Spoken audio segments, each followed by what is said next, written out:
నమస్కారం. ఈటీవీ 360కి స్వాగతం. ముందుగా ప్రధానాంశాలు.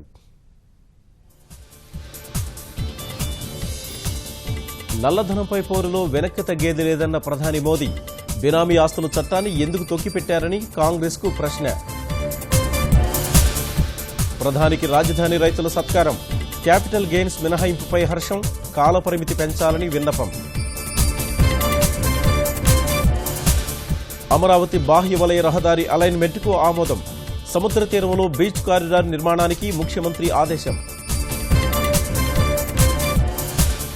ఉద్దానం మూత్రపిండాల వ్యాధులపై ఐసీఎంఆర్ అధ్యయనం. మరో 2 రోజుల పాటు పర్యటించనున్న నిపుణుల బృందం. మరోసారి చరిత్ర సృష్టించేందుకు ఇస్రో శాస్త్రవేత్తల సన్నద్ధం. ఈ నెల 15న ఒకేసారి 104 ఉపగ్రహాలు ప్రయోగించేందుకు ముహూర్తం. సీఎంగా ప్రమాణానికి శశికళకు తప్పని అడ్డంకులు. ఇన్ఛార్జ్ గవర్నర్ రేపు చెన్నై వచ్చే అవకాశాలు. ట్రంప్ వలస ఉత్తర్వులపై అమెరికాలో ఆగని దుమారం. 16 మంది ప్రభుత్వ ప్రధాన న్యాయవాదుల వ్యతిరేక గళం.